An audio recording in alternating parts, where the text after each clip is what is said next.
భార్యల వేధింపులు తట్టుకోలేకపోతున్నాం అంటూ ఈ మధ్య కాలంలో చాలా మంది భర్తలైతే పోలీస్ స్టేషన్ లో కంప్లైంట్ చేస్తున్నారు. ఒకళ్ళు ఒక రీజన్ అయితే ఇంకొకళ్ళు ఇంకో రీజన్స్, కానీ అందరూ కూడా మా భార్యల వల్లనే మేము ఇట్లా మానసిక క్షోభకు గురవుతున్నాం కాబట్టి వాళ్ళ మీద కంప్లైంట్ చేస్తున్నాం అంటూ పోలీస్ స్టేషన్ లో కేసులు అయితే నమోదు చేస్తున్న పరిస్థితి కనిపిస్తోంది. కొంతమంది తట్టుకోలేక ఆత్మహత్యలు చేసుకున్న వాళ్ళు కూడా ఈ మధ్య కాలంలో చూసాం. ఇది 5వ 6వ కేసు అనుకుంటా నాకు తెలిసి. ఇతను మాత్రం పోలీస్ స్టేషన్ లో కొంత డేర్ చేసి పోలీస్ స్టేషన్ లో అయితే కేసు వేసిన పరిస్థితి కనిపిస్తోంది. ఇది ఎక్కడ జరిగిందంటే బెంగళూరులో జరిగింది. బెంగళూరులో ఒక భర్త భార్య మీద నన్ను వేధిస్తోంది అంటూ కంప్లైంట్ చేయడం జరిగింది. అందులో ఏం రాసుకొచ్చాడు అంటే ఆ కంప్లైంట్ లో, నా భార్య పేరు వచ్చేసి బిందు, 2022లో పెద్దలు కుదిర్చిన పెళ్ళే ఇది, మాదేం లవ్ మ్యారేజ్ అయితే కాదు, అయితే సాఫ్ట్వేర్ ఉద్యోగం చేస్తున్నాను నేను, కరోనా సమయంలో వర్క్ ఫ్రమ్ హోమ్ అవకాశం వచ్చింది నాకు, అప్పటి నుంచి కూడా ఇంట్లో ఉండి నేను పనిచేస్తున్నా, ఆ సమయంలోనే నా భార్య బిందు వేధింపులు స్టార్ట్ చేసింది ఆ టైం నుంచే, కాబట్టి నా భార్య బిందు వేధింపులు అధికమయ్యాయని ఆయన కంప్లైంట్ లో రాసుకొచ్చిండు.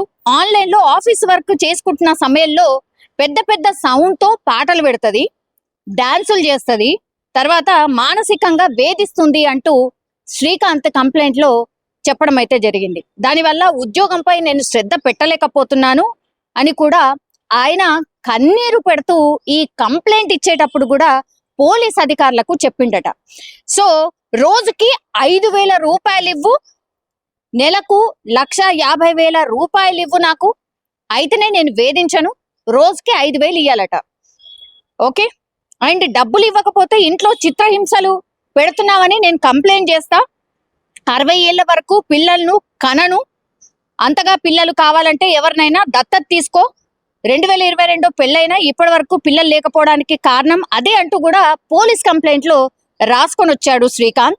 తన భార్య బిందు నాతో సూసైడ్ నోట్ కూడా రాయించింది అని కూడా కంప్లైంట్ లో రాసుకొచ్చిండు. నా చావుకు నా భార్య వారి కుటుంబ సభ్యులు కారణం కాదు, నా అనారోగ్య సమస్యలు ఒత్తిడి వల్లే ఆత్మహత్య చేసుకుంటున్నానంటూ నాతో సూసైడ్ నోట్ కూడా రాయించింది నా భార్య బిందు అంటూ కూడా పూర్తిగా ఆ వీడియోస్ అన్ని, ఆ ఆధారాలన్నీ కూడా పోలీస్ స్టేషన్ వెళ్ళి కంప్లైంట్ చేసిండు శ్రీకాంత్. సో ఇట్లుంది పరిస్థితి అన్నమాట. ఇది ఎక్కడ, వ్యాలికల్ పోలీస్ స్టేషన్, బెంగళూరులోని వ్యాలికల్ పోలీస్ స్టేషన్ లో భర్త శ్రీకాంత్ కంప్లైంట్ చేసిండు. ఆ విషయం తెలుసుకున్నటువంటి బిందు ఎవరైతే ఉన్నారో ఉల్టా వాళ్ళ కుటుంబ సభ్యుల మీదనే అట్లాగే భర్త మీద ఆమె వెళ్ళి కంప్లైంట్ చేసింది.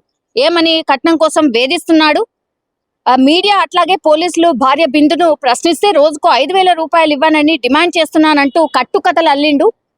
నువ్వు నాకు విడాకులు ఇచ్చేది ఉంటే నాకు విడాకులు ఇచ్చేసాయి, 40 లక్షలు నాకు జరిమానా కింద కట్టేసి ఆ తర్వాత నువ్వు విడాకులు ఇచ్చుకో, నాకు నో ప్రాబ్లం, లేదంటే రోజుకి నాకు 5,000 ఇవ్వాలి. ఇది పరిస్థితి. శ్రీకాంత్ చెప్తున్నటువంటి మాట, అట్లాగే ఇప్పుడు బిందు అంటే శ్రీకాంత్ భార్య ఎవరైతే ఉన్నారో బిందు చెప్తున్నటువంటి మాట, వీళ్ళిద్దరి మాటలు పోలీసులు అయితే తీసుకున్న తర్వాత అసలు ఆశ్చర్యకరమైన ఏంటంటే, అసలు భార్య ఇంత భయంకరంగా ఆలోచించడం ఏంది, రోజుకి 5,000 ఇయ్యు, లేకపోతే నాకు విడాకులు తీసుకోవాలి అని అంటే, నన్ను వదిలించుకోవాలి అని అంటే 40 లక్షలు ఇయ్యు, ఇది పైసలతోని బేరమాడుతూ ఇట్లా నన్ను వేధిస్తుంది.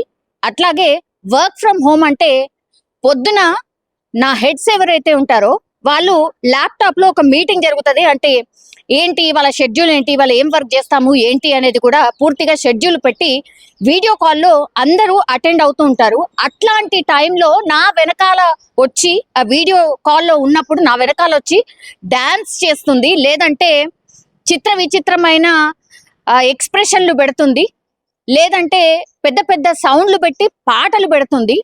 అసలు ఈమె పోరు తట్టుకోలేకపోతున్నాను, నా కొలీగ్స్ ముందర ఆర్ నా అధికారుల ముందర కూడా నన్ను పూర్తిగా చులకన చేసేసింది. సో రోజు ఇట్లాంటి వేధింపులే నాకు ఉంటున్నాయి, సో నా వల్ల కాదు ఇంకా అంటూ పోలీస్ స్టేషన్ లో కంప్లైంట్ చేయడం జరిగింది. అట్లాగే ఈమె సూసైడ్ నోట్ కూడా రాయించిందట. ఒకవేళ ఇట్లా ఏమన్నా జరిగితే కూడా ఆయన్నే కావాలని చనిపోయిండు అంటూ కూడా ముందే ఊహించుకొని ఈమె సూసైడ్ నోట్ కూడా రాయించింది శ్రీకాంత్ తోని. వీళ్ళని ఏమనాలి, ఇంత దారుణంగా ఎట్లా ఉంటది పరిస్థితి? అసలు ఏం ఆలోచిస్తున్నారో ఏందో అర్థం కావట్లేదు. నిజంగా నీకు ఇష్టం లేకపోయి ఉంటే పెళ్లి చేసుకోకుండా ఉండు, కానీ ఇట్లా వేధించడం ఎంతవరకు కరెక్ట్? ఇంకో చర్చ, చాలా మట్టుకి ఈ మధ్య కాలంలో సూసైడ్స్ చేసుకుంటున్నటువంటి భర్తల సంఖ్య పెరిగిపోయింది కాబట్టి అన్ని లేడీస్ కి అనుకూలంగా ఉంటున్నాయి ఈ చట్టాలన్నీ. సో వాళ్ళు ఏదైతే చేస్తారో ఆడిన దాట పాడింది పాటగా తయారైపోయింది.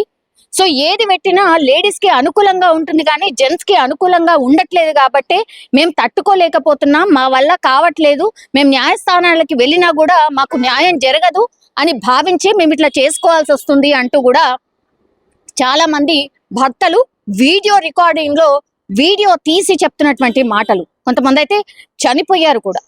సో దీని మీద పెద్ద ఎత్తున చర్చ అయితే స్టార్ట్ అయింది. ఇప్పుడు మరో బాధితుడు అనుకోవచ్చు. మరి ఇట్లా వరుసగా ఇన్ని ఇన్సిడెంట్స్ జరుగుతుంటే మరి న్యాయస్థానాలకు సుమోటోగా తీసుకునే అవకాశం కూడా ఉంటుంది కాబట్టి ఇట్లాంటి కేసెస్ ని నిజంగానే సుమోటోగా తీసుకుంటారా? సుమోటోగా తీసుకుంటే ఏం జరగచ్చు ఏంటి? మరి నిజంగానే ఇట్లా జెన్యూన్ గా భర్తలను వేధిస్తున్నటువంటి భార్యల మీద అయితే చర్యలు తీసుకోవాల్సిందే అన్నటువంటి డిమాండ్ అయితే పెద్ద ఎత్తున వినిపిస్తోంది.